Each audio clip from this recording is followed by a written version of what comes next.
இன்னைக்கு இந்த கால வேளையில் உங்களோடு ஒரு 3 விஷயங்களை நான் உங்களோடு பகிர்ந்து கொள்ள விரும்புகிறேன். யாத்திராகமம் புஸ்தகம் 20ஆம் அதிகாரத்தில் 12வது வசனத்தை வாசிக்க விரும்புகிறேன். நேரம் குறைவாக இருப்பதனால வேகமாக நான் சொல்ல வேண்டிய இடத்துல இருக்கிறேன். யாத்திராகமம் 20ஆம் அதிகாரம் 12வது வசனத்தில், உன் தேவனாகிய கர்த்தர் உனக்கு கொடுக்கிற தேசத்தில் உன் நாட்கள் நீடித்திருப்பதற்கு உன் தகப்பனையும் உன் தாயையும் கனம் பண்ணுவாயாக. இந்த இடத்துல நான் குறிப்பாக பெற்றோர்களை பற்றி ஆண்டவர் சொல்லும்போது அதில் நான் தகப்பனை மிகவும் முக்கியப்படுத்தி, இன்னைக்கு ஃபாதர்ஸ் டே என்பதனால தகப்பனை கனம் பண்ண வேண்டும் என்று பழைய ஏற்பாட்டிலேயே ஆண்டவர் ஒரு கட்டளையாகவே அதை கொடுத்திருக்கிறார் அப்படின்றத நாம் பார்க்குறோம். புதிய ஏற்பாட்டிலும் இயேசு கிறிஸ்து இதை மறுபடியும் அதை புதுப்பித்து சொல்கிறார். மத்தேயு சுவிசேஷம் 15ஆம் அதிகாரத்தில் 4 முதல் 6 வசனங்கள் வரை இயேசு கிறிஸ்து இந்த யாத்திராகமத்தில் 10 கட்டளையில் சொல்லப்பட்ட இந்த வசனத்தை கொஞ்சம் வலுவூட்டி சொல்லுகிறார். அதை வலியுறுத்தி சொல்லுகிறதை நாம் பார்க்க முடியும். மத்தேயு சுவிசேஷத்தில் 15ஆம் அதிகாரத்தில் 4 முதல் நான் உங்களுக்கு அதை வாசிக்கிறேன். உன் தகப்பனையும் உன் தாயையும் கனம் பண்ணுவாயாக என்றும் தகப்பனையாவது தாயையாவது நிந்திக்கிறவன் கொல்லப்பட வேண்டும் என்றும் தேவன் கற்பித்திருக்கிறாரே, நீங்களோ எவனாயிலும் தகப்பனையாவது தாயாவது நோக்கி உனக்கு நான் செய்யத்தக்க உதவி எது உண்டோ அதை காணிக்கையாய் கொடுக்கிறேன் என்று சொல்லி தன் தகப்பனையாவது தன் தாயாவது கனம் பண்ணாமற் போனால் அவனுடைய கடமை தீர்ந்தது என்று போதித்து உங்கள் பாரம்பரியத்தினாலே தேவனுடைய கற்பனையை அவமாக்குகிறீர்களே என்று இயேசு கிறிஸ்து அந்த வசனத்தை வச்சு இன்னும் கொஞ்சம் கூடுதலான செய்தியை ஆண்டவர் கொடுக்கிறார். அந்நாட்களில் பழைய ஏற்பாட்டு காலங்களில் யூதர்கள் மத்தியிலே ஒரு பழக்கம் இருந்திருக்கிறது.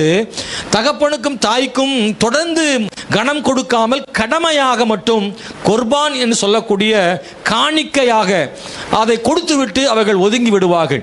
ஏதோ முடிஞ்ச பணத்தை கையில் கொடுத்து விட்டு பணத்தோடு சரி உறவற்ற ஒரு நிலைமையில் சில பெற்றோர்களுக்கு பிள்ளைகள் செய்திருக்கிறார்கள்.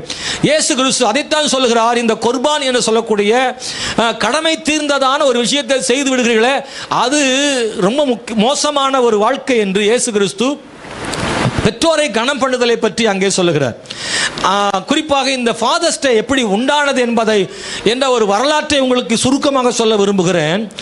வாஷிங்டன் என்ற பகுதியில் அமெரிக்காவில் அங்கே ஒரு இராணுவ வீரர் ஒருவர், ஸ்தோத்திரம், அவருடைய தகப்பனார் அவருடைய தாய் இறந்த போது 5 பிள்ளைகள் இந்த இராணுவ வீரரோடு சேர்த்து அவருடைய தகப்பனார் தாய் இல்லாமலே தகப்பனே அந்த 5 பிள்ளைகளையும் கஷ்டப்பட்டு வளர்த்திருக்கிறார்.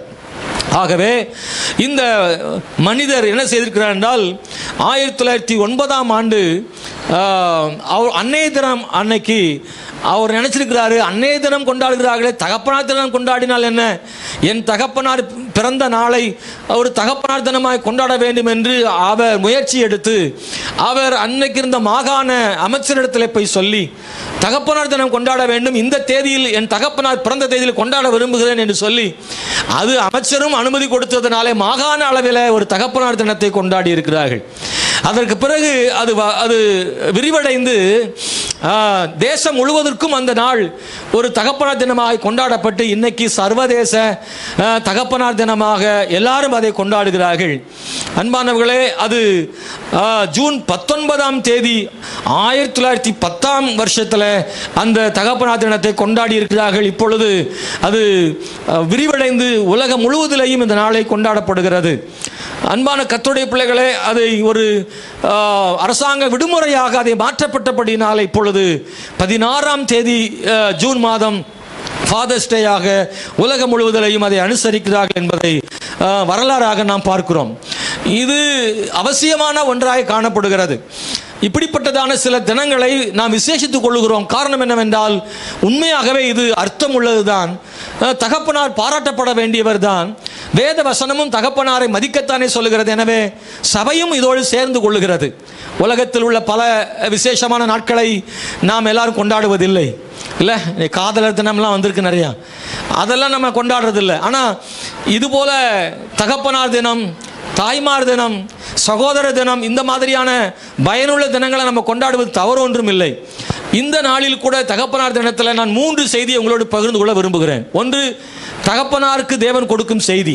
2, தகப்பனாரை கனம் பண்ண வேண்டிய விஷயத்தில் பிள்ளைகளுக்கு தேவன் கொடுக்கும் செய்தி. 3வது எல்லாருக்குமான செய்தி, நம்முடைய பரம தகப்பனை பற்றிய ஒரு செய்தி. முதலாவது, ஒரு சிறந்த தகப்பன், ஸ்தோத்திரம், எப்படிப்பட்டவராக இருப்பார் அப்படின்றத பற்றி நான் சொல்ல விரும்புகிறேன். எல்லா தகப்பன்மார்களுக்கும் அந்த ஆசை இருக்கும், ஒரு சிறந்த தகப்பனாக இருக்கணும்னு. ஆனால் அதற்கான சில ஆலோசனைகளை வேதத்தில் நாம் பார்க்க முடியும். ஒரு நல்ல சிறந்த தகப்பன் எப்படிப்பட்டவராக இருப்பார்னா, முதல்ல மனைவியை நேசிக்கிறவராக இருப்பார். இங்கே ஒருத்தன் அவன் தனி பிரசங்கம் பண்ணிக்கிட்டு இருக்கான், அவன் என்ன செய்யலாம்?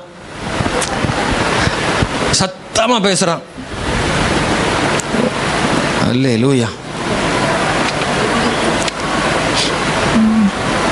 ஒரு சிறந்த தகப்பனுக்கான முதல் தகுதி என்னன்னா, மனைவியை நேசிக்கிறவா இருப்பார். அல்லேலூயா.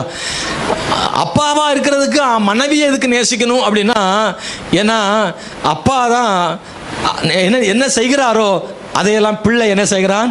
கவனிக்கிறான்.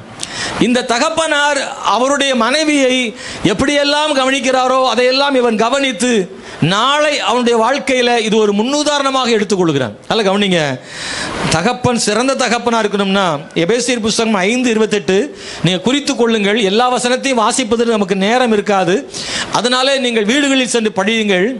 ஒவ்வொரு புருஷனும் தன் மனைவியை நேசிக்கும்படி கிறிஸ்து சொந்த சபைக்காக தன் ஜீவனை கொடுத்தாரே, ஸ்தோத்திரம், சபையை நேசித்து காப்பாற்றுகிறாரே, அதே போல புருஷர்களே உங்கள் மனைவியை நேசித்து காப்பாற்றுங்கள் என்று ஆண்டவர் கட்டளை கொடுத்திருக்கிறபடி ஒவ்வொரு சிறந்த தகப்பனும் மனைவியை நேசிக்கிறவனே சிறந்த தகப்பனாக இருக்க முடியும். அன்பானவர்களே, 2வது நான் வேகமாக சொல்ல விரும்புகிறேன். ஸ்தோத்திரம், ஒவ்வொரு பிள்ளையும் அந்த தகப்பன் அவருடைய மனைவியை நேசிப்பதை, மதிப்பதை கவனிக்கிறார். நல்லா கவனிங்க. உங்களுக்கு தெரியும் நினைக்கிறேன், ஒரு அப்பா அம்மாவை மதித்தா பிள்ளை அம்மாவை மதிக்கும். அப்பா அம்மாவை மதிக்கலை அப்படின்னா பிள்ளைகளும் அம்மாவை மதிக்க மாட்டாங்க. அது ரொம்ப கவனத்தில் கொள்ள வேண்டியது. எனவே ஒரு சிறந்த தகப்பன் மனைவியை நேசிக்கிறவராக இருந்தால் அவர் சிறந்த தகப்பனாக இருப்பார். 2, பிள்ளைகளிடம் அதிகமாக எதிர்பார்க்காதவர்கள் சிறந்த தகப்பனாக இருப்பார். ஸ்தோத்திரம். அன்பானவர்களே, நிறைய பெற்றோர்கள் என்ன நினைக்கிறாங்கன்னா, என் பிள்ளை தான் டாப் மோஸ்டாக இருக்கணும், என்னுடைய பிள்ளை தான் முதல் மதிப்பெண் பெற வேண்டும், என் பிள்ளை தான் எல்லா இடத்துலையும் ஃபஸ்ட்டாக இருக்கணும் அப்படின்னு எதிர்பார்க்குறாங்க. தப்பு இல்லை, ஆனால் எல்லா பிள்ளைகளையும் சமமாக இல்லை. நான் சொல்ல விரும்புகிற 2வது விஷயம் என்னென்னா, தன் பிள்ளைகளிடத்தில் இருக்கக்கூடிய ஞானத்தையும் திறமைகளையும் இன்னொரு பிள்ளையோடு ஒருபோதும் ஒப்பிடாதிருங்கள். தகப்பன்மாரே, உங்கள் பிள்ளைகளுக்காக ஸ்தோத்திரம், உங்கள் பிள்ளைகளை இன்னொரு பிள்ளையோடு ஒப்பிடாதிருங்கள். ஒழுக்கத்தை அதிகமாக எதிர்பாருங்கள், ஆனால் கல்வி ஞானத்தையும் திறமைகளையும், ஆமென், ஸ்தோத்திரம், இன்னொரு பிள்ளையோடு ஒப்பிட்டு எதிர்பாராதிருங்கள். எல்லா பிள்ளைகளுக்கும் ஒழுக்கம் தேவைதான், ஆனால் எல்லா பிள்ளைகளிடத்திலும் ஒரே மாதிரியான ஞானமும் திறமையும் எப்போதும் இருப்பதில்லை. சில பிள்ளைகள் எப்போதும் அவார்டு வாங்கிட்டே வருவாங்க, ஷீல்டு வாங்கிட்டே வருவாங்க, வீட்டுக்கு கொண்டு வந்து சர்டிஃபிகேட்டாக கொண்டு வருவாங்க. உங்கள் பிள்ளை ஒருவேளை கப்பு கொண்டு வராமல் இருக்கலாம், விளையாட்டில் ஆர்வம் இல்லாமல் இருக்கலாம், விளையாட்டு மைதானத்தில் எப்போதும் ஓரமாக உட்கார்ந்துருக்கிற பையனாக இருப்பான், அவனுக்கு விளையாட்டு மேலே இன்ட்ரெஸ்ட் இல்லை என்று சொல்வதனால நீங்கள் கவலைப்படாதிருங்கள், அல்லது அவனை அடிக்காதிருங்கள். ஏண்டா நீ ஓடி வெற்றி பெறவில்லை, நீ எதுக்காக பிரைஸ் வாங்கலை, உன் கூட சேர்ந்தா வந்தான குமார் அவன் வாங்கியிருக்கிறானே நீ ஏன் வாங்கலன்னு உங்கள் பிள்ளைகளை நீங்கள் அடித்து துன்புறுத்தாதீர்கள். ஆமென், ஸ்தோத்திரம். அநேக நேரங்களில் அது இன்னும் பாதிப்பை ஏற்படுத்தும். நம்ம சபையிலே ஒரு சகோதரி ஏதோ ஒரு போட்டியில், சண்டே ஸ்கூல் போட்டியில் விபிஎஸ்ல ப்ரைஸ் வாங்கலன்னு இங்கே வச்சு அட்டி நிமித்துருச்சு. ஸ்தோத்திரம், அல்லேலூயா. நல்லதுதான், சொல்ல வேண்டியதுதான். அதுக்காக எல்லா பிள்ளைகளும் முன்னாடி உன் கூட சேர்ந்தா அவன் ப்ரைஸ் வாங்கிட்டானா நீ ப்ரைஸ் வாங்கலேன்னு அடி வெளுத்தா அவன் இப்போ இருக்கிற திறமையை விட ஸ்டாண்டர்டாக இன்னும் கீழே போயிடுவான். நல்ல தகப்பன்மாரே, நான் உங்களுக்கு சொல்கிறேன், உங்கள் பிள்ளைகளை இன்னொரு பிள்ளையோடு ஒப்பிடாதிருங்கள். எல்லா பிள்ளைகளும் ஒன்று போல இல்லை. உங்கள் பிள்ளை சராசரியாக மதிப்பெண் வாங்கக்கூடியவராக இருக்கலாம். உங்கள் பிள்ளை, நீங்கள் அந்த பிள்ளைய ஃபோர்ஸ் பண்ணி அடித்து துன்புறுத்துறதுனால ஒன்றும் நடக்க போகிறது ஒன்றும் இல்லை. எல்லா பிள்ளைகளுமே சிறந்த ஞானமுள்ள பிள்ளைகள் அல்ல. படிப்பில் ஆவரேஜாக இருக்கக்கூடிய பிள்ளைகள் இருக்கத்தான் செய்கிறார்கள். ஆனால் அவர்களுக்கு வேற ஏதோ ஒன்றில் ஆர்வம் இருக்கும். அதை கண்டுபிடித்து அதில் பழக்குவிக்கிங்க அன்பாக கேட்கிறேன். அப்படி செய்கிற ஒரு தகப்பன் சிறந்த தகப்பனாக இருக்க முடியும். அல்லேலூயா, ஸ்தோத்திரம். மார்க் வாங்கலன்னு ஒரு நாள் நான் அடித்ததே கிடையாது. அல்லேலூயா, மார்க் வாங்கலன்னு ஒரு நாள் நான் அடித்ததே கிடையாது. என்ன ஒரு மாதிரி பார்க்குறிய? மார்க் வாங்கலாம் அடிக்கக்கூடாது பாஸ்டர். அடிக்க வேணாங்க. நான் என் பிள்ளைகள் சொன்ன ஒரே விஷயம், நீ கத்தரை மாத்திரம் பிடிச்சிக்கோ, உன்னை கத்தர் கட்டாயம் உயர்த்துவார். படிப்பு தேவை, ரொம்ப அவசியம். பிள்ளைகள்லாம் நினச்சிடாதீங்க பாஸ்டர் நமக்கு சப்போர்ட் பண்ணி பேசுகிறாரு, வீட்டில் போய் பாஸ்டரே சொல்லிட்டாரு படிக்கணும்ட்டு அப்படி விட்டுற கூட. படிப்பு ரொம்ப அவசியம். படிக்கலாம் ஒரு போய் மதிக்க மாட்டான். இன்னும் கொஞ்ச நாள் கழிச்சு ஹோட்டலில் டேபிள் தொடக்க கூட +2 முடிக்கணும் அல்லது காலேஜ் டிகிரி வேணும். ஏன்னா நம்ம உலகம் அப்படி தான் போயிட்டுருக்கு. படிப்புலன்னா அந்த மதிப்பே கிடையாது. மேக்ஸிமம் எவ்வளோ ட்ரை பண்ணணுமோ பிள்ளைகள்லாம் அவ்வளோ முயற்சி பண்ணி படிங்க. அதே நேரத்தில் பெற்றோர்களே உங்கள் பிள்ளைகளை ரொம்பையும் ஃபோர்ஸ் பண்ணி அழுத்தாதீங்க. உங்கள் பிள்ளை படிப்பில் குறைவாக இருக்குன்னா கவலைப்படாதீங்க. அந்த பிள்ளைகளுக்கு கத்தரை போதிங்க. அந்த பிள்ளைய கத்தரை பிடிச்சிட்டா ஏதாவது ஒரு வழியில் உங்கள் பிள்ளைய மேலே கொண்டு வர்றது ஆண்டவர் கொண்டு வருவார் கட்டாயம். 3வது, உங்கள் பிள்ளைகளிடம் மகிழும் நேரம் தேவை. உங்கள் பிள்ளை கூட சேர்ந்து சந்தோஷப்படுகிற ஒரு நாள் ரொம்ப அவசியம் தேவை. நிறைய பேர் நினைக்கிறாங்க உழைச்சாதானே காசு வரும், காலையில் போய் சாயங்காலம் வர்றது, லீவே கிடையாது, வேலை வேலை வேலை, பிஸ்னஸ்னு எப்போதும் ஓடிட்டே இருப்பாங்க. பிள்ளை கூப்பிடும் எப்பான்னு, இரு பொறு வாரேன் அப்படின்னு சொல்லிட்டு போகிறது தான். அந்த பிள்ளைகள் நேரம் செலவு பண்ணுறதே இல்லை. அப்பா கூட உட்காந்து பேச பிள்ளை விரும்புகிறாங்க. அந்த நேரத்தை நிறைய பெற்றோர்கள் தகப்பனார் கொடுக்கறது இல்லை. ஒரு பிள்ளை அப்பாட்ட கேட்டுச்சு, அப்பா உங்களுக்கு ஒரு நாளைக்கு எவ்வளோ சம்பளம், 1 மணி நேரத்துக்கு எவ்வளோ சம்பளம் என்று கேட்டது. அவங்க அப்பா சொன்னார், எனக்கு 1 மணி நேரத்துக்கு 100 ரூபா சம்பளம். அப்புறம் போயிடுச்சு. அப்புறம் கொஞ்ச நாள் கழித்து மறுபடியும் வந்து கேட்டுச்சு, அப்பா ஒரு மணி நேரத்துக்கு எவ்வளோ சம்பளம் வாங்குறீங்க? 100 ரூபா வாங்குறேன். கையில் எண்ணி பார்த்துச்சுது, சில்லறையாக ஒரு 100 ரூபா விற்றுருந்துச்சு. அப்பா இந்தாங்க 100 ரூபா வச்சுக்கோங்க, 1 மணி நேரம் என் கூட உட்காந்து பேசுங்க என்று அப்பாவை காலை பிடிச்சி அழுதது. உங்களுக்கு சம்பளம் தானே வேணும், நான் தாரேன் 100 ரூபா, 1 மணி நேரம் என் கூட செலவு பண்ணுங்க, உங்கள் கூட பேசணும்னு ஆசையாக இருக்குது, ஒரு நாள் கூட என் கூட உட்காந்து பேசலைன்னு அந்த பிள்ளை அழுதுச்சு. அப்போ அந்த பிள்ளைக்குள்ளே எவ்வளோ ஏக்கம் இருந்திருக்கும், எவ்வளோ ஆசை இருந்திருக்கும். அந்த அப்பா வர்றாரு போகிறாரு. சில இடங்கள்லாம் அம்மா சொல்ல வேண்டியிருக்கு, இதுதான் அப்போ உங்கள் அப்பா பார்த்துக்கோ அப்படின்னு பிள்ளைக்கு அறிமுகப்படுத்த வேண்டியது இருக்குது. ஏன்னா அப்பாவை பார்க்கவே முடியல. ஏன்னா அங்கே அப்பா இவன் முழிக்கும் போது போயிடுறாரு, தூங்கின பிறகு தான் வீட்டுக்கே வராரு, ஞாயிற்றுக்கிழமையும் வேலைக்கு போயிடுறாரு. இந்த பையன் அப்பாவே பார்க்கல. என்னைக்காவது ஒரு நாள் தீபாவளி கிறிஸ்மஸ் வந்தால் பாடுறா இதுதான் அவங்க அப்பா பார்த்துக்கோ, இவர் தான் வருது போகுது. அப்படி ஒரு நிலைமையில் இன்றைக்கி நிறையா குடும்பங்களில் இருக்குது. விளையாடுகிற நேரம் பிள்ளையோட தேவை. தகப்பன் தன் பிள்ளையிடத்தில் விளையாண்டு தோற்று போகிறார். ஏன் தெரியுமா? பிள்ளையத்தில் ஜெயிக்க முடியாததுனால அல்ல, தான் தோற்று பிள்ளை ஜெயிக்கும் போது அந்த பிள்ளையின் முகத்தில் சந்தோஷம் வருதில்ல, அதுக்காகவே பிள்ளையிடத்தில் விளையாட்டில் தோற்று போகிறார். நான்லாம் எனக்கு ஞாபகம் இருக்குது, பிள்ளைகளை முதுகில் வச்சு ரூமாக சுற்றி இருக்கேன். அல்லேலூயா, நெஞ்சில் போட்டுன காலங்கள்லாம் உண்டு. விளையாடுற நேரங்கள் நிறைய இருக்குது இல்லையா? அப்படிப்பட்ட விளையாட்டுகள் ரொம்ப நமக்கு தேவைப்படுகிறது. பிள்ளைக்கு தெரியாமல் ஒளிஞ்சு எல்லா தகப்பனும் செய்கிறது தான் அது. கண்டுபிடிக்க வைப்பது, ஒளிஞ்சு விளையாடுவது, இப்படி நிறைய விளையாட்டுகளை பிள்ளையாட்ட நேரம் எடுத்து விளையாடுகிறோமே, இவைகளெல்லாம் அந்த பிள்ளைகளுக்கு வேறு பொக்கிஷமான நாட்கள். நீங்கள் ஆயிரமாய் சம்பாதிக்கலாம், ஆனால் உங்கள் பிள்ளைகளோடு நீங்கள் விளையாட மறந்து போனால் பின்னாட்களில் அது ஒரு நாள் உங்களுக்கு கிடைக்காமலே போய்விடும். அந்த நேரத்தில் உள்ள தருணம், சந்தர்ப்ப வாய்ப்பு அது மட்டும்தான். ஆகவே உங்கள் பிள்ளைகளோடு விலை மதிப்பற்ற நேரத்தை உங்கள் பிள்ளைகளோடு நீங்கள் செலவு செய்யுங்க. அது தவிர்க்க முடியாத ஒன்று. அப்படி செய்த ஒரு தகப்பன் சிறந்த தகப்பனாக இருக்க முடியும். 4வது, குழந்தைகள் சொல்வதை கொஞ்சம் கூர்ந்து கவனியுங்கள். சில பெற்றோர்கள், சில தகப்பன்மார்கள் பிள்ளைகள் சொல்வதை கவனிப்பதில்லை, அல்லது ஏனென்றால் பிள்ளைகளை பெரிதாக மதிப்பதில்லை. பிள்ளைகளை மதிக்கணுமா? ஆம், பிள்ளைகளை மதிக்க வேண்டும். பிள்ளைகள் தானே பெற்றோரை மதிக்க வேண்டும் நீங்கள் நினைக்கிறீர்களா? இல்லை, பெற்றோர்களும் பிள்ளைகளை மதிக்க வேண்டும். ஏனென்றால் அவர்களுக்குள்ளேயும் ஒரு உயிர் இருக்கிறது, அவர்களும் ஒரு ஆள் தத்துவமுடையவர்கள், அவங்களுக்கு ஒரு மனசு ஒன்று இருக்கு. நமக்கு மதிக்காவிட்டால் பாதிப்பும் வேதனையும் வருவது போலவே பிள்ளைகளுக்கும் மதிக்காவிட்டால் அவங்க மனசுக்கும் பாதிப்பு ஏற்படும். எனவே குழந்தைகள் மதிக்க கற்றுக்கொள்ளுங்கள், அவர்களே சிறந்த தகப்பனா இருக்க முடியும். சில தகப்பன்மார்கள் பிள்ளைகள் சொல்லும் போது டிவியில் ரிமோட்டை வைத்துக்கொண்டு ஏதோ செய்து கொண்டு சொல்லு அப்படின்னு பிள்ளையை கூட பார்க்காமல் எதையோ உன்னை பார்த்து கொண்டே பேசி கொண்டிருப்பீர்களே, அது அந்த பிள்ளையை அவமானப்படுத்துவதற்கு சமம். நீங்கள் உங்கள் பிள்ளைகள் உங்களை கூப்பிட்டு பேசும்போது நீங்கள் அந்த டிவியை நிறுத்திவிட்டு என்னவென்று கேளுங்கள். ஏனென்றால் ஒருவேளை இந்த பிள்ளைக்கு ஏதாவது பள்ளிக்கூடத்திலே பாலியல் தொந்தரவு ஏற்பட்டிருக்க கூடும். அதை சொல்ல வந்திருக்கும் நீங்கள் கவனிக்காவிட்டால் மறந்து போய் விடுவீர்கள். உங்கள் பையனுக்கும் பிள்ளைக்கும் கூட இன்னைக்கு ஆபத்து தான் காணப்படுகிறது. வரும் வழியில் எவனோ ஒருத்தன் மிரட்டி இருப்பான், ஏதோ ஒரு தர்ம சங்கடமான நிலைமை, அதுக்கு சொல்றதுக்கு வெட்கப்படும், ஏதோ சொல்ல வரும் ஆனால் சொல்லவும் முடியாது, உங்களை கூப்பிடும். நீங்கள் அதை கவனித்து கூப்பிட்டு கேட்டால் நீங்கள் தெரிந்து கொள்ள முடியும். நீங்கள் ஏதோ ஒன்றை செல்போனில் பேசிக்கொண்டே நீங்கள் அல்லது டிவியை பார்த்து கொண்டோ அல்லது இன்னொருத்தட்ட பேசிக்கொண்டோ நீங்கள் இருந்து பிள்ளையின் வார்த்தையை கவனிக்காமல் அரைகுறையாய் கவனித்தால் அது அந்த பிள்ளையை அவமானப்படுத்துவது. பிள்ளைகளை பெற்றோர்கள் மதிக்க கற்றுக்கொள்ள வேண்டும். அவர்கள் சிறந்த தகப்பனாக இருப்பார். நான் சிலரை கண்டு ஆச்சரியப்பட்டிருக்கிறேன்.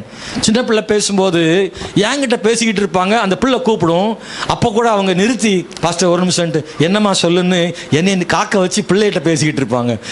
அது நமக்கு நம்மளை அவமானப்படுத்துகிற மாதிரி தெரியும், ஆனால் அது சரிதான். ஏன்னா என்ன அவமானப்படுத்துறது மாதிரி நான் நினைக்கல. ஏன்னா அந்த டைம் அந்த பிள்ளைகிட்ட என்ன செய்யணும்? ஆமாம், நானும் அந்த பிரதரும் பேசிக்கிட்டு இருப்போம். அந்த பிள்ளை வந்து எங்கள் அப்பாவை என்ன செய்யுது, அப்பா அப்பா அப்படின்னு சொல்லும்ல, அப்போ தூரப்பா வந்துட்டு என்கிட்ட பேசிட வேண்டியதில்லை.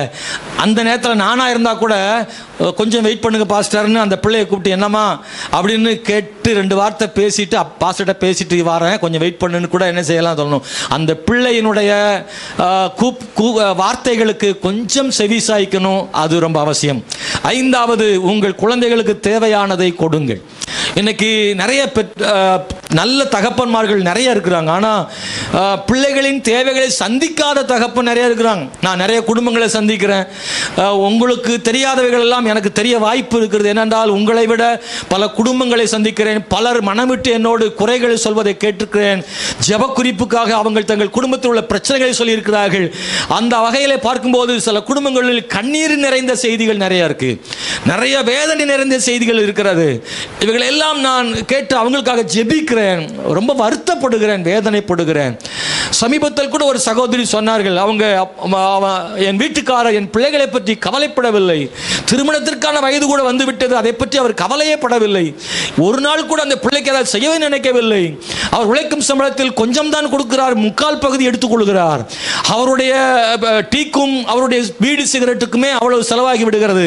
கடைக்கடையாய் சாப்பிடுகிறார், பணம் தருவதில்லை. வாங்கின கடனை கட்ட பணம் கொடுப்பதில்லை, வீட்டு வாடகை கொடுப்பதில்லை, பிள்ளைக்கு பணம் கொடுப்பதில்லை, எதுவும் செய்வதில்லை. கேட்டால் அது எனக்கு தெரியாது, உன்பாடு என்று சொல்லி விடுகிறார். குடும்பத்தை குறித்து அக்கறையற்று பொறுப்பற்று நான் தான் குடும்பத்தை காக்க வேண்டும் என்கிற அந்த பொறுப்பை விட்டு விலகி விடுகிறார். எதையும் கண்டுகொள்ளாத தகப்பன்மார் நிறைய பேர் இன்னைக்கு இருக்கிறாங்க. தானும் கொடுப்பதில்லை, மனைவி உழைத்து கொண்டு வந்தால் அதையும் அடித்து பிடுங்கி வாங்கி கொண்டு பறித்து போகிற கணவன்மார் இருக்கிறார்களே, அப்படிப்பட்ட தகப்பன்கள் நிறைய பேர் இருக்காங்க, மோசமான தகப்பன்கள்.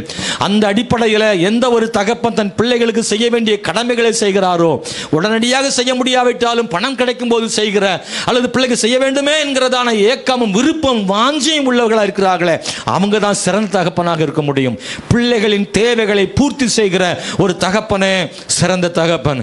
என்னுடைய வருமானம் போதவில்லை என்றால் வருமானத்தை பெருக்குவதற்காக தகப்பன் முயற்சி எடுக்க வேண்டும். பிள்ளை இன்னொரு இடத்தில் அவமானப்பட்டு விடக்கூடாது. அந்த பிள்ளைகளுக்கு தேவையான படிப்பிற்கான, எதிர்காலத்திற்கான, திருமணத்திற்கான எல்லா விதங்களையும் செய்வதற்கு ஒரு தகப்பன் முயற்சித்தால் அவர் சிறந்த தகப்பனாக இருக்க முடியும். 6வதாக சொல்ல விரும்புகிறேன், உருவாக்கும் தகப்பன் தான் சிறந்த தகப்பனாக இருக்கணும். பிள்ளைகளை பெற்று வளர்த்து சும்மா விடுறதில்லை, அந்த பிள்ளைகளை சிறப்பாக உருவாக்க வேண்டும். கர்த்தர் நமக்கு தந்த பிள்ளைகளை பலவான் கையில் அம்புகள் பைபிளில் சொல்ல இருக்குல்ல, அந்த அம்பு வந்து ஷார்ப்பாக இருக்கணும், அப்போ தான் அந்த அம்பு சரியாக இருக்கும், அது பயன்படும். நம்ம பிள்ளைகள் ஒரு அம்பு ஷார்ப்பாக இருக்கணும், மழுங்கையா இருந்துடக்கூடாது. அந்த பிள்ளைகளை ஷார்ப்பா உருவாக்குறது யார் பொறுப்புனா நல்ல சிறந்த தகப்பனுடைய பொறுப்பு. அந்த பிள்ளைகளுக்கு கற்றுக் கொடுங்க, ட்ரைனிங் கொடுங்க, அவங்களுக்கு பேச கற்றுக் கொடுங்க, முதியோரை மதிக்க சொல்லிக் கொடுங்க, அதிகாரத்தில் உள்ளவங்களுக்கு கீழ்ப்படிய கற்றுக் கொடுங்க, ஆசிரியருக்கு எப்படி நடந்து கொள்ள வேண்டும் சொல்லிக் கொடுங்க. இன்னைக்கு ஆசிரியர் பிள்ளைகளை பார்த்து பயப்படுற காலமா இருக்கிறது, முன்பு போல இல்லை. பிள்ளைகளுக்கு ஆசிரியர் இடத்துல அதிகாரம் உள்ள நாளைக்கு வேலைக்கு போனால் மேலே உள்ளவங்களுக்கு கீழ்ப்படிதலை பற்றி சொல்லிக் கொடுங்கள். இன்றைக்கு தனக்கு மேலே இருக்கிறவங்கள்ட்ட பணிஞ்சு போக தெரியல, எதிர்த்து பேச தான் கற்றுக்கிறாங்க. அவங்களுக்கு அதிகாரம் உள்ளவங்களுக்கு கீழ்ப்படிய பைபிள் சொல்லுதில்ல, பணிந்து போக வேண்டும் என்பதை சொல்லிக் கொடுங்கள். ஸ்தோத்திரம். பணத்தை கையாள்வதை சொல்லிக் கொடுங்க. பிள்ளைகள் கையில் பணம் கொடுத்து கடையிலே வாங்க சொல்லிக் கொடுங்கள். பணத்தை சிக்கனமாய் செலவு செய்வது எப்படின்னு கற்றுக் கொடுங்க. வங்கியிலே பணத்தை எப்படி கையாள வேண்டும் என்பதை வளர வளர சொல்லிக் கொடுங்கள். போஸ்ட் ஆபீஸில் கொண்டு போய் எப்படி தபால்களை அனுப்ப வேண்டும் என்று சொல்லிக் கொடுங்கள். பொது இடங்கள் எப்படி நடந்து கொள்ள வேண்டும் என்று சொல்லிக் கொடுங்கள். சில பிள்ளைகள் எல்லாம் பொது இடங்கள் நடந்து கொள்ள தெரியவில்லை, பிறரை வீட்டுக்கு வந்த உறவினர் கூட மதிக்க தெரியவில்லை. இவங்களெல்லாம் சொல்லிக் கொடுக்க வேண்டிய இடத்துல இருக்கிறோம். பாஸ்டரை வீட்டுக்கு வந்திருந்தா கூட வெளியேந்து வரக்கூடிய பையன் அவன் பாட்டுக்கு போயிட்டே இருக்கிறான், பாஸ்டர் இருக்கிறாரு ஒரு ஸ்தோத்திரம் கூட சொல்றது இல்லை. இவங்களை எல்லாம் சொல்லிக் கொடுக்க வேண்டும். சில பெற்றோர்கள் பிள்ளைகள் சரியாக கற்றுக்கொள்ளவில்லை, எல்லாம் கண்டுகொள்ளாமல் போகிற பெற்றோர் இருக்கிறாங்க. பிள்ளைகள் செய்கிற தவறை கண்டிக்கிற பெற்றோரும் உண்டு, கண்டிக்காத பெற்றோரும் இருக்கிறார்கள். ஒரு சிறந்த தகப்பன் தன் பிள்ளையை சரியாக உருவாக்குகிறான் என்பதை மறந்து விடாதீர்கள். வயதானவர்களை அற்பமாக எண்ணும் ஒரு புதிய சந்ததி தோன்றி வருகிறது. வயதானவர்களை அற்பமாக எண்ணுகிற பிள்ளைகளுக்கு வயதானவர்களை மதிக்க சொல்லிக் கொடுங்கள். இது ரொம்ப அவசியமான ஒன்றாய் காணப்படுகிறது. பிள்ளைகளை நான் உங்களுக்கு ஒன்று சொல்ல விரும்புகிறேன். நீங்கள் எவ்வளோதான் படிச்சிருக்கலாம், ஆனால் வயசானவங்களை விட நீங்கள் ரொம்ப அனுபவசாலிகள் கிடையாது. 2 டிகிரி வாங்கியிருக்கலாம், ஆனால் வயதானவங்கள்ட்ட அதை விட மேலான அனுபவம் இருக்குது. உன் படிப்பை விட அவங்க அனுபவம் ரொம்ப கூடுனது. எத்தனை பேர் நம்புறீங்க? ஹல்லேலூயா. வயதானவங்களுடைய அனுபவம் உங்கள் படிப்பை விட குறைஞ்சதெல்லாம் ஒன்றும் கிடையாது. ஒரு நாளும் அற்பமா நினைக்காதீங்க. சில பிள்ளைகள் கொஞ்சம் படிச்சுட்டா டிகிரி வாங்கிக்கிட்டா உங்களுக்கு என்ன தெரியும், நீங்கெல்லாம் 90ஸ்ன்றாங்க, நீங்கெல்லாம் அந்த காலத்து ஆட்கள், காந்தி காலத்து ஆட்கள், பழைய ஆட்கள் அப்படின்னு சொல்றாங்க. இல்ல, அன்னைக்கு இருக்கிற ஆட்கள்கிட்ட இருந்த அந்த அனுபவத்தை ஒரு நாள் குறைச்சு மதிப்பிடாதீங்க. பிள்ளைகளே, நீங்கள் வயதானவர்களை, பாட்டியா இருக்கலாம் தாத்தாவா இருக்கலாம், மதிக்க கற்றுக்கொள்ளுங்கள். 7வதாக சொல்ல விரும்புகிறேன், உங்களுக்காக ஜெபியுங்கள். சிறந்த தகப்பன்மார்கள் உங்களுக்காக ஜெபியுங்கள். ஏனென்றால் உங்களால் பிள்ளைகளுக்கு எல்லாம் செய்துவிட முடியாது. உங்களுக்கு உதவி செய்ய ஒரு தகப்பன் தேவை. நீங்கள் தகப்பனாக இருக்கலாம், ஆனால் உங்களுக்கு மேலே ஒரு தகப்பன் இருக்காரு. உங்கள் பிள்ளைகளுக்கு செய்யணும்னு மனசு இருக்கு, ஆனால் கையில் பணம் இல்லாமல் இருக்கும். உங்கள் பிள்ளைகளை இப்படியெல்லாம் கொண்டு வர நினைப்பீங்க, ஆனால் அதை உங்களால் முடியாது. சில விஷயங்கள் உங்களுக்கு உதவி செய்யறதுக்கு ஒருத்தர் தேவை. அவர் தான் வல்லமையுள்ள தேவன். அவருடைய உதவியை தகப்பன்மார்களே நீங்கள் பெற்றுக்கொள்ளணும். அப்போதான் பிள்ளைகளுக்கு நீங்கள் நினைச்ச மாதிரி செய்ய முடியும். கர்த்தர் உதவி செய்வார். 8வது சொல்கிறேன், தகப்பன்மார்களே, உங்கள் பிள்ளைகளுக்காக நீங்கள் ஜெபியுங்கள். உங்கள் பிள்ளைகளுக்காக நீங்கள் ஜெபியுங்கள். ஏனென்றால் உங்கள் பிள்ளைகளோடு நீங்கள் எப்போதும் இருந்து விட முடியாது. உங்களிடத்துல உங்களுக்காக நிற்கிற ஒரு தகப்பன் ஒருத்தர் இருக்கிறார். எல்லா இடத்திலும் இருப்பதற்கு நீங்கள் தேவன் அல்ல, நீங்கள் மனிதர்கள். எனவே நீங்கள் குறிப்பிட்ட தூரம் வரைந்தான் அவர்களோடு பயணிக்க முடியும், குறிப்பிட்ட உயரம் வரைந்தான் அவர்களை தாங்கிக் கொள்ள முடியும், குறிப்பிட்ட காரியத்தில் தான் உங்கள் செயல்பட முடியும், குறிப்பிட்ட அளவு தான் நீங்கள் உதவி செய்ய முடியும். ஆனால் நீங்கள் எப்போதும் அதை செய்துவிட முடியாது, எப்போதும் எல்லா இடங்களிலும் இருந்து விட முடியாது. சில நேரங்களில் உங்களுடைய பிள்ளைகள் தனியாக சிலவற்றை சந்திக்க நேரிடும். அங்கெல்லாம் உதவி தேவை என்றால் உங்கள் பிள்ளைகளுக்கு தேவன் தேவை. எனவே உங்கள் பிள்ளைகளுக்காக நீங்கள் ஜெபியுங்கள். ஆண்டவரே, என்னால் உதவி செய்ய முடியாத இக்கட்டான நிலைகளில் கர்த்தர் என் பிள்ளைகளுக்கு உதவி செய்யும் என்று உங்கள் பிள்ளைகளுக்காக எத்தனை பெற்றோர் மன்றாடுகிறீர்கள்? எத்தனை தகப்பன்மார்கள் உங்கள் பிள்ளைகள் மேல் கை வைத்து ஜெபிக்கிறீர்கள்? எத்தனை பெற்றோர்கள், எத்தனை தகப்பன்மார்கள் ஜெபம் பண்றீங்க உங்க பிள்ளைகளுக்காக? என்னவெல்லாம கொடுக்க ஆயத்தம், ஆனா ஜெபிக்க நிறைய தகப்பன்மார் ஆயத்தம் இல்லை. வேணா சொல்லு, பாக்கெட்ல இருந்து தரேன், ஆனா ஜெபம் பண்றதுக்கு முன் வரல. தகப்பன், சிறந்த தகப்பன் தன் பிள்ளைகளுக்காக எந்த தகப்பன் ஜெபிக்கிறாரோ அந்த தகப்பன் சிறந்த தகப்பனா இருப்பாரு. நீங்கள் கொடுக்கும் 100 ரூபாயை காட்டிலும் ஜெபம் உயர்ந்தது. நீங்கள் கொடுக்கும் கல்வியை விட ஜெபம் உயர்ந்தது. நீங்கள் கொடுக்கிற சகல நன்மைகளை விட நீங்கள் ஜெபிக்கிற ஜெபம் ரொம்ப உயரமானது. நீங்கள் கொடுக்கும் எதிர்காலத்தை விட நீங்கள் உங்கள் பிள்ளைகளுக்காக கண்ணீர் வெடித்து ஜெபிக்கிற அது வலுவானது. உங்கள் பிள்ளைகளுக்காக உபவாசித்து கண்ணீர் வெடித்து உங்கள் பிள்ளைகளுக்காக மன்றாடுகிற மன்றாட்டு நீங்கள் தரும் எல்லா சொத்துக்களை விட ரொம்ப உயர்ந்தது. உங்கள் பிள்ளைகளுக்காக மன்றாடுங்கள், ஜெபியுங்கள். ஆண்டவற்றை அழுது மன்றாடு, ஆண்டவரே, என் பிள்ளையின் எதிர்காலம் கையில் இருக்கிறது என்பது சொல்லி தேவ சமூகத்தில் உங்கள் பிள்ளைகளுக்காக ஜெபம் பண்ணுங்கள். அது ரொம்ப உயர்ந்தது. 9வது, முன்மாதிரியாக இருங்கள். ஒரு சிறந்த தகப்பன் முன்மாதிரியாக இருப்பார். ஏனென்றால் நீங்கள் வீட்டில் நடந்து கொள்வதை உங்கள் பிள்ளைகள் கவனிக்கிறார்கள். நீங்கள் தான் சிறந்த பல்கலைக்கழகம். உங்களை பார்க்குற பிள்ளைகள் உங்களை போல தான் பின்னாடி ஒரு தகப்பனாக வரப்போகிறது, தாயாக வரப்போகிறது. முன்மாதிரியாக இருக்க வேண்டிய அவசியம் இருக்கிறது. சிறந்த ராஜாவுக்கு மோசமான பிள்ளை பிறந்தது, ராஜாவானதும் உண்டு பிள்ளையாக. மோசமான ராஜாவுக்கு சிறந்த பிள்ளைகள் வந்ததும் பைபிளில் பார்க்குறோம். தகப்பனை பார்த்து பிள்ளைகள் வருகிறார்களா இல்லையா என்ற ஒரு குழப்பம் ஏற்பட வேண்டியதில்லை. நல்ல தகப்பனுக்கு கெட்ட மகனும், கெட்ட தகப்பனுக்கு நல்ல மகனும் இந்த உலகத்தில் இருப்பது உண்டு. அதற்காக நான் என் பொறுப்பற்றவன் என்று எண்ணிவிடக்கூடாது. ஆனால் ஒவ்வொரு தகப்பனும் பிள்ளைகளுக்கு முன்மாதிரியாக இருக்க வேண்டும் என்பது தேவனுடைய சத்தியமாகவே இருக்கிறது. எனவே பெற்றோர்களே, தகப்பன்மார்களே, உங்கள் பிள்ளைங்க கவனிக்கிறாங்கன்றதை நீங்கள் கவனிங்க. நீங்கள் செய்கிற ஒன்னொன்னையும் பிள்ளைங்க வாட்ச் பண்ணுறாங்க, அது ஆழமாக மனதிலே பதிந்து விடும். தவறான விதைகளை பிள்ளைகளுக்கு நீங்கள் வாழ்க்கையின் மூலமாக விதைத்து விடாதிருங்கள். உங்கள் வாழ்க்கை ஒரு விதை. நீங்கள் உங்கள் நல்ல விதையை விதைச்சிருங்க பிள்ளைக்கு, அது நல்லா வளர்ந்துடும், நல்லா வளர்ந்துடும். சரியானதை முன்மாதிரியாக நீங்கள் இருங்க. உங்கள் மனைவியை நீங்கள் அடிக்கிறவங்களா இருந்தால் அந்த பிள்ளையும் பின்னாடி மனைவியை அடிக்கும். உங்கள் மனைவியை நீங்கள் எப்படி நடந்து கொள்றீங்கன்றது அது பார்க்குறது. நீங்கள் தவறான முறையில் பணம் சேகரித்தால் பிள்ளை கவனிக்கும், அதுவும் அப்படி கெட்டு போயிடும். எனவே நீங்கள் நேர்மையான வழியில் பணம் சம்பாதிக்க தீர்மானியுங்கள். உங்கள் பிள்ளைக்கு முன்னாடி நல்ல முன்மாதிரிகளை வைங்க, அது ரொம்ப அவசியமானது. 10வது, உங்கள் பிள்ளைகளுக்கு நித்தியத்தை சொல்லிக் கொடுங்க. உங்கள் பிள்ளைக்கு அவருடைய வருகையை சொல்லுங்கள், பரலோகத்தை சொல்லுங்கள், இயேசு அவர் நம்மளை பார்க்குறாருன்றதை சொல்லுங்கள். நித்தியத்திற்கு பிள்ளையை ஆயத்தப்படுத்துங்க.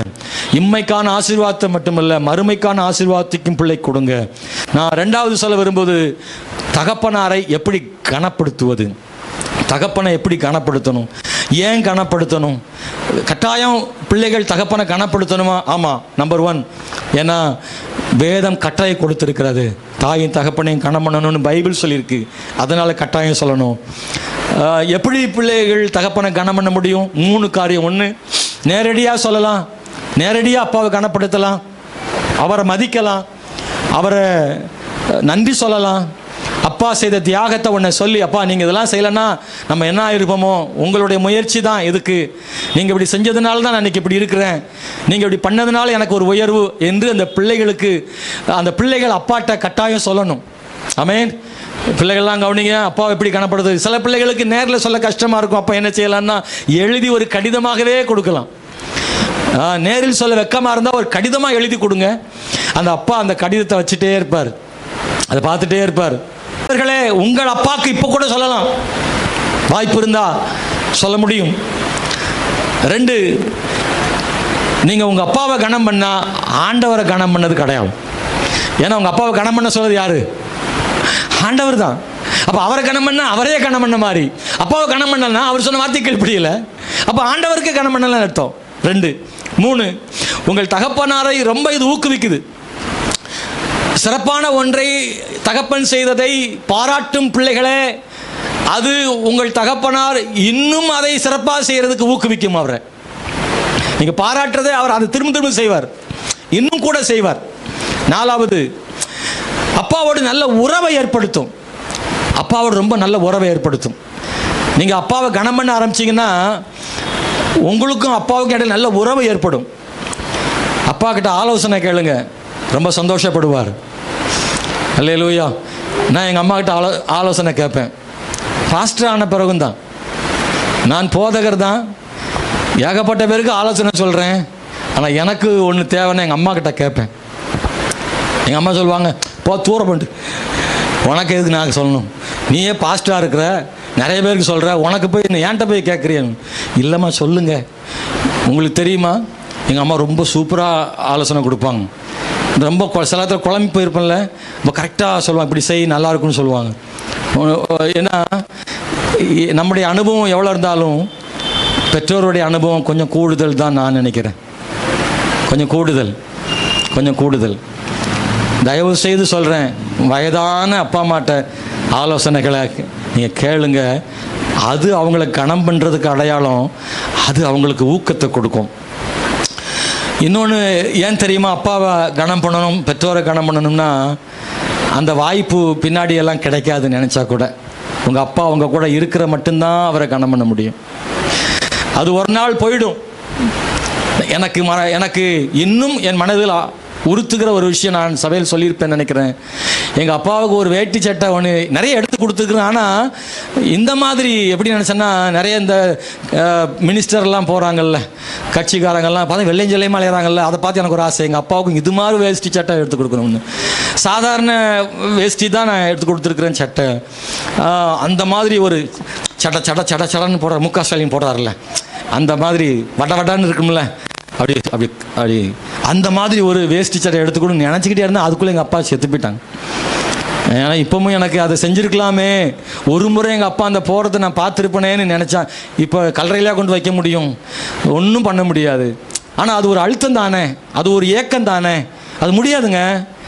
எல்லா நாளும் அப்பா அம்மா நம்ம கூட இருக்க மாட்டாங்க.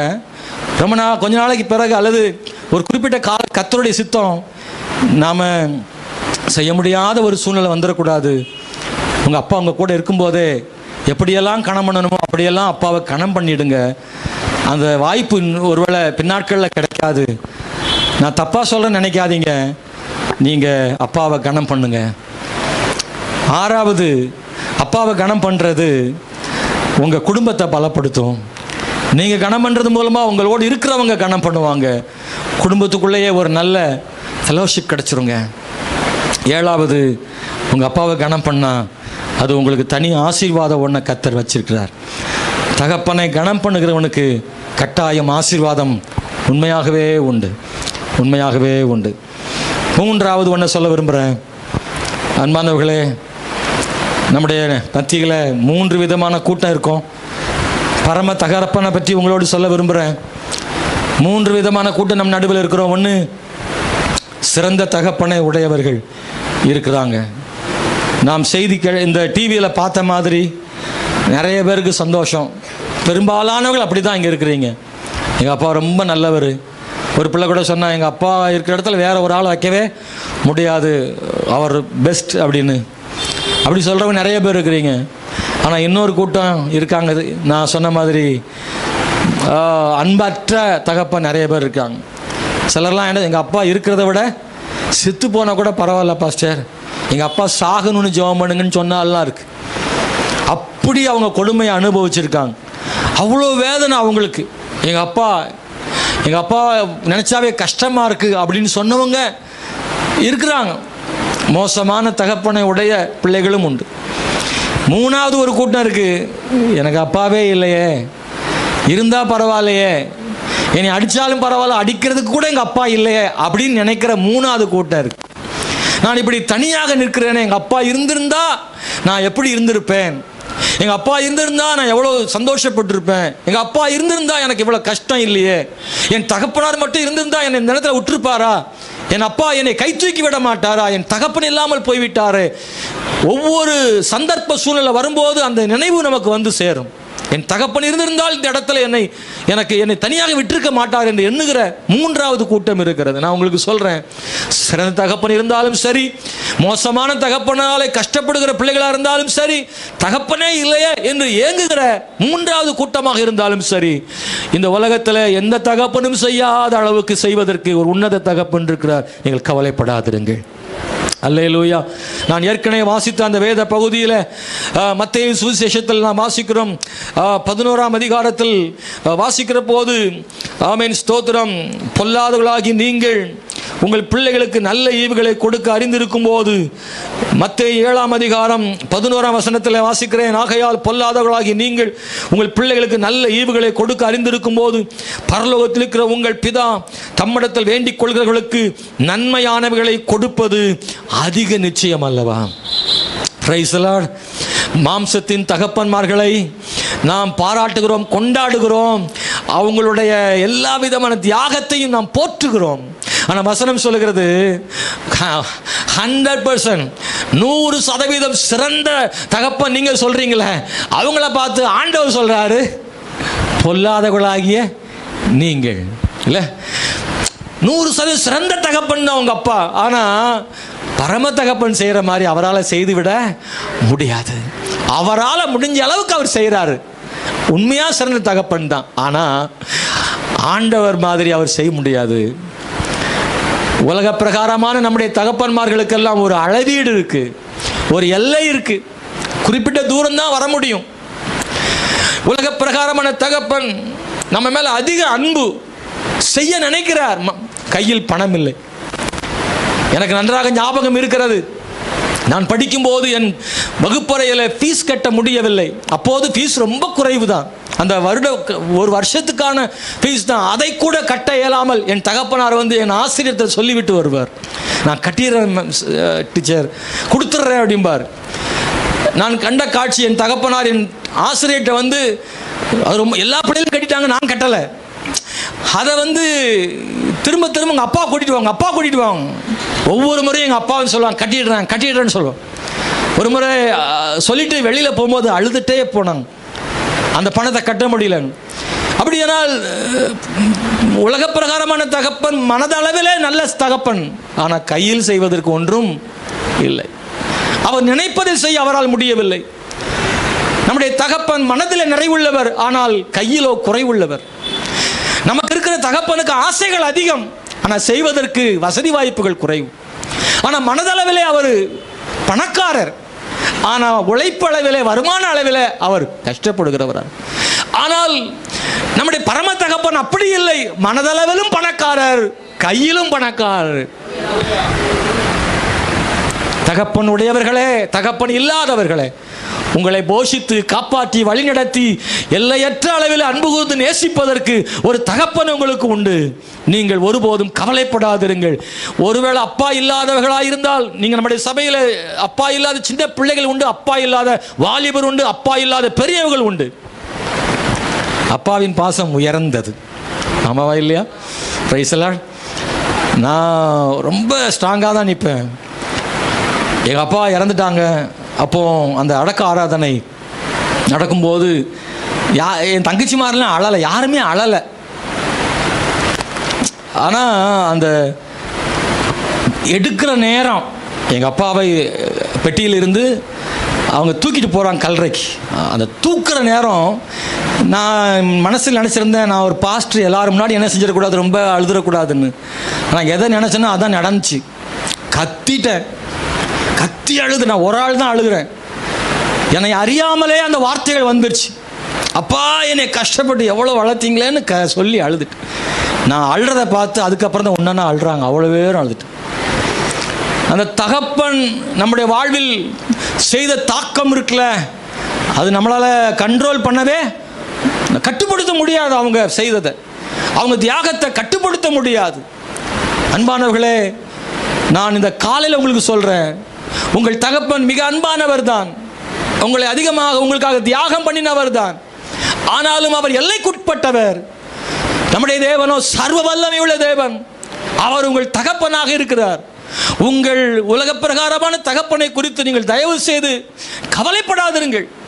உங்கள் தகப்பனை குறித்து நீங்கள் ஒருவேளை நல்ல தகப்பனை குறித்தும் கவலைப்படாதீங்க. எங்கள் தகப்பன் மோசமானவர் என்றாலும் கவலைப்படாதீர்கள். தகப்பன் இல்லையே என்றாலும் கவலைப்படாதீர்கள். பரம தகப்பன் உங்களை கைப்பிடித்து நடத்தி, ஆமென், உங்கள் வாழ்நாள் முழுவதும் இந்த தேவன் என்னென்றைக்கும் உள்ள சதா காலமும் நம்முடைய தேவன் மரண பரியந்தம் நம்மை நடத்துவார் வசனம் சொல்லுது. அந்த பரம தகப்பன் உங்களை கட்டாயம் நடத்துவார், கைவிட மாட்டார், உங்களை கைவிட மாட்டார். அவரை மாத்திரம் உறுதியாக பிடிச்சிக்கோங்க, அவரை மாத்திரம் உறுதியாக பிடிச்சிக்கோங்க. நான் ஒரு 3 காரியத்தை மாத்திரம் சொல்லி ஜெபம் பண்ணிடுறேன். நம்முடைய தகப்பன் எப்படிப்பட்ட தகப்பன், பரம தகப்பன் எப்படிப்பட்டவர்னு சொல்ல விரும்புகிறேன். 1, உங்களை நேசிக்கிற தகப்பன். யோவான் சுவிசேஷத்தில் நிறைய இடத்துல சொல்லியிருக்கு. யோவான் 3:35 5ஆம் அதிகாரம் 20 15 9 நம்முடைய தகப்பன் மிகவும் நேசிக்கிறார். நமக்காக சிலுவையில் மரித்ததன் மூலமாக தேவன் தம்முடைய அன்பை வெளிப்படுத்தினார் சொல்லப்பட்டிருக்கிறது. பிதா என்று தான் ஜெபிக்கவே ஆரம்பிக்கிறோம். பரலோகத்தில் இருக்கிற எங்கள் பிதாவே, தகப்பனே என்று தான் ஆரம்பிக்கிறோம். அன்பானவர்களே, மரித்ததால் நமக்கு அவர் தகப்பனானார், உயிர்த்தெழுதினால் நமக்கு தகப்பனானார். நம்மை நேசிக்கிற அன்பு கூறுகிற ஒரு தகப்பனுக்காக தேவனுக்கு மகிமை உண்டாவதாக. ஸ்தோத்திரம். அன்பானவர்களே, அவருடைய அன்பை, பரம தகப்பனுடைய அன்பை நாம் காண்பதற்கு இந்த பூமிக்குரிய தகப்பனுடைய அன்பையும் தியாகத்தில் தான் ரொம்ப பார்க்குறோம். நம்ம பரம தகப்பனுடைய அன்பையும் எப்படி பார்க்குறோம்னா, பைபிளில் என்னை கண்டவன் பிதாவை கண்டவன், அப்படிதான் இயேசு சொல்றார். அப்படின்னா பிதா மட்டும்தான் தகப்பன் நினைச்சிடாதீங்க, இயேசுவும் நமக்கு தகப்பன் தான். அவர் சொல்ற இயேசு அப்பாவா நீ பார்த்தீங்கன்னா பிதாவையும் அப்பாவை நீ பார்க்க போற. அப்ப இந்த இயேசு அப்பா என்ன செய்யறாருன்னா தன் உயிரையே சிலுவையில் கொடுத்துட்டார்ல, அதனால நம்மளை நேசிக்கிற தகப்பன். நான் ரெண்டாவது உங்களுக்கு சொல்ல விரும்புறேன், நம்ம தகப்பன் பரம தகப்பன், நம்ம கூட பேசுகிற தகப்பன். அல்லேலூயா. இந்த உலக பிரகாரமான தகப்பன் நம்மோடு பேசுகிறவர் தான், ஆனால் குறிப்பிட்ட காலத்துக்கு பிறகு அவர் நம்மோடு பேசுவதில்லை. ஆனால் நம்முடைய பரம தகப்பனோ நம்மோடு பூமியிலும் அருமையிலும் பேசுகிற உன்னதமான தகப்பனாக இருக்கிறார். அவர் எப்போதும் பேசுகிறவர், ஜெபத்தின் மூலமாக பேசுகிறவர், வசனத்தின் மூலமாக பேசுகிறவர். தேவ சமூகத்தில் காத்திருந்து ஜெபிக்கும் போது நம்முடைய ஆண்டவர் தகப்பன் நம்மோடு பேசுகிற தேவனா இருக்கிறார். சோர்ந்து போய் கண்ணீர் வடிக்கும் பொழுது, நெருக்கத்தில் தனிமையில் துவண்டு போய் நிற்கும் போது, நமக்காக பேசுகிற யாருமே இல்லாத போது நமக்காக ஒருவர் நின்று அவர் பேசத்தான் செய்வார்.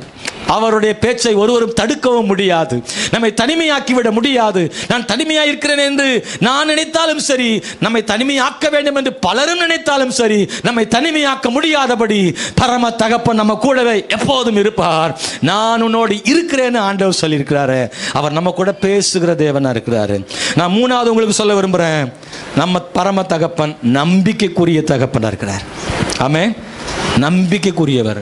அந்த நம்பிக்கை ஒரு நாளும் கெட்டு போகாது. அவரை நம்பலாம், எல்லாவற்றுக்காக நம்பலாம். ஆமென், ஹல்லேலூயா. உலக பிரகாரமான தாயின் தகப்பனும் கூட நாம் சொல்லும் செய்தியை சில நேரம் லீக் பண்ணிடுவாங்க. ஆனால் பரம தகப்பன் நம்முடைய செய்தியை பாதுகாக்கிறவர். அம்மா இதை யார்ட்டும் சொல்லிடாதீங்கன்னு சொன்னா அக்காட்ட சொல்லி தங்கை சொல்லிடுவாங்க. ரைஸில் கவனிக்கிறீங்களா? நம்ம உலக பிரகாரமான அப்பா அம்மாட்ட சொல்லிவிட்டீங்கன்னா சில நேரத்தில் அப்படியே சொல்லிடுவோம், ஏம்மா உங்கள்கிட்ட தானேம்மா சொன்னேன், இல்லை பேசி வாக்கில் அக்காட்ட சொல்லிவிட்டேன். எப்பா யார்ட்டையும் சொல்லாதீங்க சொன்னப்பா உங்கள்கிட்ட, இல்லைப்பா அண்ணன் வந்தான் பேசிகிட்டு இருக்கும்போது வாய் தவறி வந்துருச்சு. நம் பரம தகப்பனை நம்பலாம். அல்லேலூயா. அவர் யாரிடமும் சொல்லுவதில்லை. நம்பிக்கைக்குரிய தகப்பன் நமக்கு இருக்கிறார். எல்லாவற்றையும் நம்பலாம். அவர் ஆண்டவர், அவர் நம்பிக்கைக்குரியவர். எனக்கு அவர் தருவார் நம்பினா அவர் தருவார், அவர் நடத்துவார்னா அவர் நடத்துவார். அவரை நம்பி இருக்கலாம். ஆபிரகாம் நம்பி இருந்தான். அவன் நம்பிக்கை கெட்டே போல, நாள் தான் தள்ளி போச்சு. ஆனால் ஆபிரகாமின் நம்பிக்கை உயிருள்ளதாக இருந்துச்சு. அந்த நம்பிக்கைக்கு அவர் பாத்திரவானா இருந்தார். ஆபிரகாமின் நம்பிக்கைப்படி கர்த்தர் செய்து முடித்தார். நீங்க நம்பலாம் ஆண்டவரே. நமக்கு இருக்கும் பரம தகப்பன் நம்பிக்கையின் தகப்பன்.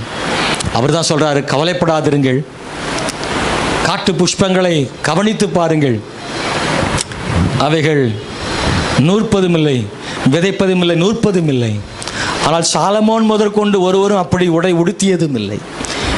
காட்டு பறவைகளை பட்சிகளை கவனித்து பாருங்கள், அவைகள் விதைப்பதும் இல்லை, அறுப்பதும் இல்லை, களஞ்சியத்தில் கொண்டு சேர்த்து வைக்கிறதும் இல்லை. அவைகளையும் பரமபிதா பிழைப்பூட்டுகிறார். நீங்கள் ஒன்றுக்கும் கவலைப்படாமல் எல்லாவற்றையும் குறித்த ஸ்தோத்திரத்தோடு கூடிய ஜெபத்தினால் வேண்டுதலினாலும் தேவனுக்கு தெரியப்படுத்துங்கள். அப்பொழுது எல்லா புத்திக்கும் மேலான தேவ சமாதானம் உங்கள் சிந்தைகளையும் இருதயங்களையும் மூடும். ஆண்டவர் சொல்ல, கவலைப்படாத. கையை உயர்த்தி அல்லேலூயா சொல்லுவோமா? நமக்கு நம்பிக்கைக்குரிய ஒரு தகப்பன் இருக்கார். கவலைப்படாத. நாளைய தினத்தை குறித்து கவலைப்படாதிருங்கள். கர்த்தர் மேல் உன் பாரத்தை வைத்துவிட, அவர் உன்னை ஆதரிப்பார். அவர் உங்களை விசாரிக்கிற ஆனபடினால் உங்கள் கவலைகள் எல்லாம் அவர் மேலே வைத்து விடுங்கள். இப்படியெல்லாம் சொல்லுகிற ஒரு நம்பிக்கையின் தகப்பன் நமக்கு இருக்கிறார். இப்படியெல்லாம் சொல்லுகிற நம்பிக்கையின் தகப்பன் இருக்கிறார். கண்களை மூடி நாம் ஜெபம் பண்ண போகிறோம். முடிஞ்சா எழுமி நின்று கொஞ்ச நேரம், சில நிமிடங்கள் மட்டும்தான். ஹல்லேலூயா. உங்களுக்காக ஜெபம் பண்ண விரும்புகிறேன் சகோதரனே, சகோதரியே. ஹல்லேலூயா. ஒரு சிறந்த தகப்பன் செய்ய வேண்டிய 10 காரியங்களை சொன்னேன். இந்த 10 காரியங்களை செய்கிற ஒரு தகப்பன் சிறந்த தகப்பனாக இருக்க முடியும். பிள்ளைகளுக்கு சொன்னேன், ஏன் தகப்பனை கனம் பண்ணணும். ஒரு 7 காரியங்கள் சொன்னேன், ஏன் கனம் பண்ணணும். 3வது சொன்னேன், நீங்கள் யாராக இருந்தாலும் சரி, உங்களுக்காக ஒரு பரம தகப்பன் இருக்கிறார், உன்னத தகப்பன் இருக்கிறார், எல்லையற்ற ஒரு தகப்பன். அந்த தகப்பனுக்கு மனதிலும் ஐஸ்வர்யம் உண்டு, கரத்திலும் ஐஸ்வர்யம் உண்டு. உலக பிரகாரமான தகப்பன் இருந்தும் உங்களுக்கு சில விஷயம் செய்யவே முடியாது. பூமிக்குரிய தகப்பன் உலகத்தில் இருந்தும் உங்களுக்கு ஒரு சின்ன விஷயம் கூட உதவி செய்ய முடியாத இடத்துல இருக்கலாம். இந்த செய்தியை கேட்கிற சகோதர சகோதரி, என் தகப்பன் எனக்கு உண்டு, ஆனால் அவரால் எனக்கு எதுவும் செய்ய முடியாது. அவருடைய வார்த்தைகள் எடுபடாது. அவர் வயதாகி போய்விட்டது. எனக்காக பேசுவதற்கு கூட அவர் திராணி இல்லை. ஒருவேளை இளம் வாலிபரே, உங்கள் தகப்பன் உங்களை அதிகமாக பகைக்கிறாரோ, நீங்கள் சொல்வதை அவள் புரிந்து கொள்ளவில்லையோ, உங்கள் தகப்பனாரால் நீங்கள் அதிகமாக பாதிக்கப்பட்டிருக்கிறீர்களோ, உங்கள் தகப்பன் உங்கள் மனதை அதிகமாக வேதனைப்படுத்துகிறாரோ, நீங்கள் எந்த சூழ்நிலை இந்த காலில் வந்திருந்தாலும் பரிசுத்த ஆவியான உங்களோடு இந்த காலில் பேசிக் கொண்டிருக்கிறார். பரம தகப்பனை நீ கைப்பிடித்து விடு மகனே, அவர் உன்னை கைப்பிடித்து விட மாட்டார். உன் காலமெல்லாம் உன்னை காக்கும்படிக்கு உன்னோடு கூட அவர் வருவார். ஹல்லேலூயா. ஓ, உன்னை பகைத்த, உன்னை வெறுத்த, உனக்கு உதவி செய்யாத, உன்னை வேதனைப்படுத்தின உன் தகப்பன் இருந்தாலும் உன் தகப்பனுக்கு உதவி செய்யும்படியாக உன்னை உயர்த்தி வைப்பதற்கு இந்த பரம தகப்பன் போதுமானவராக இருக்கிறார்.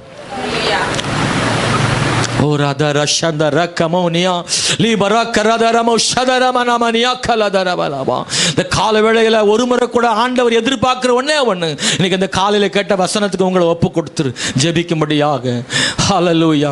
உங்ககிட்ட ஆண்டவர் பேசியிருந்தா, தகப்பன்மாரே, பிள்ளைகளே, உங்ககிட்ட ஆண்டவர் பேசின ஒரு வார்த்தை இருக்கும், இந்த விஷயத்துல நீ குறைவுள்ளவனா இருக்கிற அப்படின்னு சொன்னா, இந்த நாள் முதற்கொண்டு அந்த விஷயத்துல அதை சரிப்படுத்துறதுக்கு நான் என்ன ஒப்பு கொடுக்கிறேன்னு கையை உயர்த்தி, வலது கரத்தை உயர்த்தி ஆண்டவர்கிட்ட சொல்ல. எல்லாம் கண்ண மூடி இருக்கட்டும். உங்க கை வேற யாரும் பார்க்க வேண்டாம். உங்க கரத்தை கர்த்தர் மட்டும் பார்க்கட்டும். உங்க வாழ்க்கையில் ஒரு பெரிய சிறந்த தகப்பனா உங்களை கர்த்தர் வைப்பாரு. உங்களை மேன்மைப்படுத்துவாரு. இதுவரைக்கும் உங்களுக்கு தகப்பனா இருந்து சில காரியங்களை செய்தவர் இன்னைக்கு இல்லாம இருக்கலாம். ஆனா கர்த்தர் உங்களை கைவிட மாட்டார். நான் இதெல்லாம் எப்படி செய்ய போறேன்னு தெரியல, என் எதிர்காலத்தை எப்படி நடத்த போறேன்னு தெரியல, நான் இந்த பெரிய காரியம் எப்படி செய்ய போறேன்னு தெரியல, எனக்கு அனுபவம் இல்லையே என்று சொல்லி நினைக்கிறாய சகோதரா, உனக்கு இல்லாத அனுபவங்களை கர்த்தர் உனக்கு தந்து நீ எல்லாவற்றையும் செய்து முடிப்பதற்கான காரியங்களை, அனுபவங்களை, வாய்ப்புகளையும் ஆசீர்வாதங்களையும் உனக்கு தந்து 4 பேருக்கு முன்னாடி ஆலோசனை சொல்ற அளவுக்கு கர்த்தர் உன்னை உயர்த்தி வைப்பதற்கு உனக்கு ஒரு அன்பான பரம தகப்பன் இருக்கிறார் என்பதை மறந்து விடாதே. ஹல்லேலூயா. உன் கண்களிலிருந்து வடிகிற கண்ணீரை பார்ப்பதற்கு கூட தகப்பன் அருகில் இல்லாமல் இருக்கலாம், அவர் தூரத்தில் இருக்கலாம், கண்டுகொள்ளாமல் இருக்கலாம். ஆனால் உன் கண்ணீரை காணும் தேவன் ஒருவர் இந்த கால வேளையில் உண்டு. இந்த கால வேளையில் உன் இருதயத்தின் துடிப்பை அறிந்து கொள்கிற தேவன் உனக்கு இருக்கிறார் என்பதை நீ மறந்து விடாதே. பல நேரங்களில் இந்த நல்ல தகப்பன் நீ மறந்து போனாய், நீ மறந்து போனாலும் இந்த நல்ல தகப்பன் உன்னை மறந்து போவதில்லை. உனக்காக உன் அருகில் நிற்கிற இந்த தகப்பனை நீ கைப்பிடித்துக் கொள், அவர் உன்னை வழி நடத்துவார். பரம தகப்பனே, இந்த வேளைக்காக நன்றி. இந்த செய்தியை கேட்டுக்கொண்டிருக்கிற நம்முடைய பிள்ளைகள் ஒவ்வொருவரையும் ஆண்டவர் தாமே நீ ஆசீர்வதிப்பீராக. ஆண்டவரே, இந்த ஃபாதர்ஸ் டே நாளில, இந்த தகப்பனார் தினத்தில் நம்முடைய பிள்ளைகள் ஆண்டவரே பெற்றோரை கனமண்ண, தகப்பனை கனமண்ண உதவி செய்யுங்க. ஒரு சிறந்த தகப்பனாய் வாழ்வதற்கு நம்முடைய பிள்ளைகளுக்கு இரக்கம் பாராட்டுங்க ஆண்டவரே. ஆண்டவரே, உம்மை ஸ்தோத்திரிக்கிறோம். தகப்பன் இல்லாத சின்ன பிள்ளைகள், வாலிபர்கள், பெரியவர்கள் யாராயிருந்தாலும் ஆண்டவரே, பரம தகப்பன் நீர் இருப்பதை அவர்களுக்கு காண்பியும், அவளோடு பேசும் ஆண்டவரே. ஆண்டவரே, எந்த இடத்துல அவங்க ரொம்ப கவலைப்படுறாங்களோ அந்த இடத்துல கர்த்தர் உதவி செய்யும். அந்த குடும்பத்துக்கு நீரே நல்லவர் அப்பா, இரக்கம் பாராட்டும். இயேசுவின் நாமத்தில் ஜெபிக்கிறோம் நல்ல பிதாவே, ஆமென்.